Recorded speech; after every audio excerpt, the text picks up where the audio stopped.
I was born and raised in Iowa on a farm in south central Iowa. I first came to Colorado right out of high school in '82 and moved up here in the Salida area in the middle of these beautiful mountains in 1987. Fell in love with them right off the bat. Been very fond of the mountains my whole life and made up my mind as a little boy that I was going to live in the mountains someday. And I just seized upon that opportunity and came right out here. I've always been a rock hound.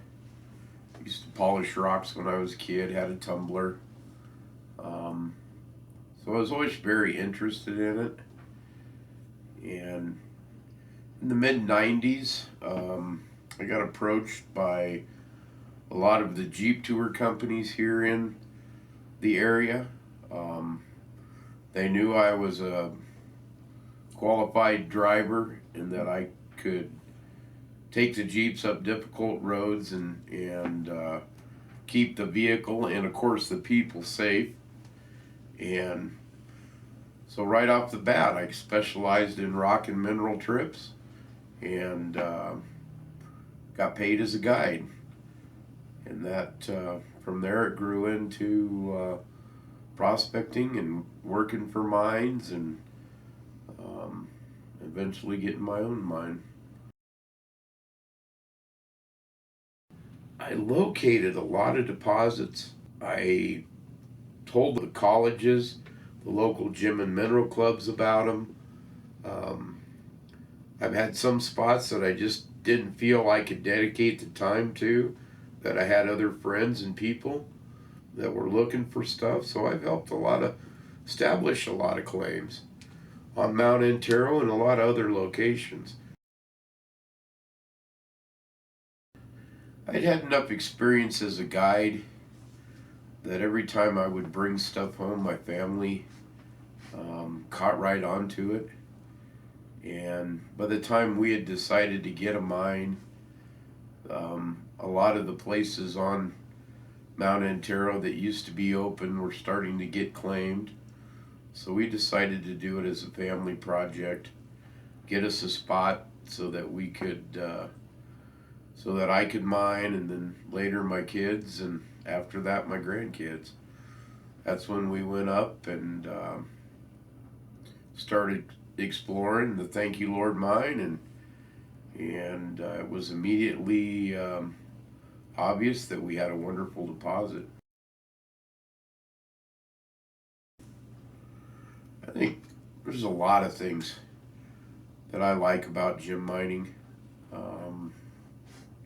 Camaraderie, being able to do that stuff with family and friends. And there's nothing like pulling a beautiful treasure out of the ground. I've hit some big pockets over the years, but even just the thrill of finding stuff that we can apply to the jewelry business, sell to a rock shop.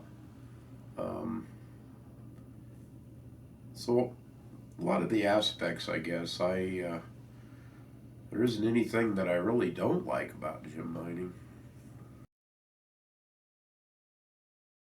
Yeah, I think aquamarine and emeralds were always used for precious gems in jewelry.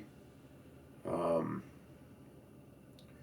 we've gotten, a wide spectrum of stuff from our mine. We have signs of possibly having some of the biggest stones in the world, and we found some very incredible stuff at our mine. Well, I think the aquamarines at the Thank You Lord mine are obviously one of the most exciting things that I've ever done. I hit a pocket of Wulfenite in a mine south of Tucson that ended up in the Sonora Desert Museum, and that was quite a spectacular thing as well. Very, very hard to do, but we did it.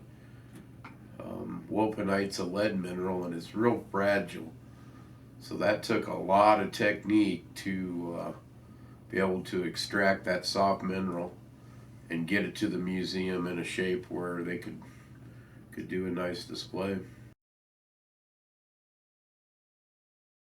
Well, I think when I started to thank you, Lord, part of what you do is you train your eyes. And that's what gem tracking really is. You find it, find signs of it, and track those signs from the sands and the gravel back up into the solid rock. The more you can utilize that and the concentration levels as you dig in, all of that is very productive, and it leads you to more success rather than just going out and digging a random hole. And I'd always, when I started to thank you, Lord, it's at about 12 to 13,000 feet. It's not up on top of Mount Antero. And I used to take people there when the lightning ran us off the top of the mountain. We would always park at the bottom and hope that the storm would leave, and a lot of times it did. And we would just go over and find the sand and gravel and pick up a few stones. So I knew the deposit was there, and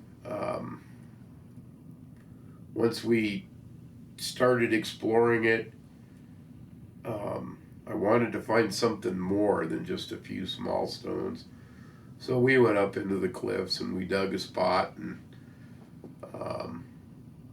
I was determined I wasn't going to claim it unless I could find a nice finger-sized aqua. And wasn't too long after we started digging, my son David found one. We immediately filed the paperwork, and the rest is history. You know, those giant stones are great, and we hope for that every year.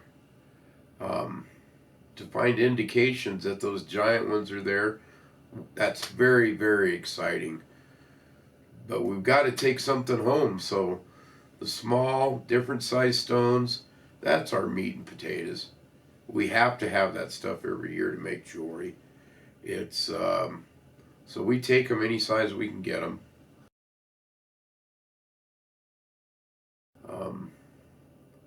One of the things that I do when I take people on field trips is I tell them the most important tool you have is your eyes. You've got to be able to spot, recognize color, shape, texture, and geology. What type of stones, you know, we have granites at our mine that doesn't have aquamarines or beryl in it. So when we see a piece of that, we automatically know that's a discard. And I've picked up stones that I didn't see anything on the side that was up, flipped it over, and it's just totally covered. You know, that's part of the reason I call it the Thank You Lord. We do get a payday. We do get a nice handful of decent stones to make jewelry out of every day. But it's that thrill of finding the big one. I think that's always part of the drive that makes it even more exciting. And we become so used to getting the jewelry stones that, you know, that's just part of the routine. But when we find one of them big ones, you know, 750 carats or so, it makes everybody stand up and cheer. And it also makes them get up and dig faster too.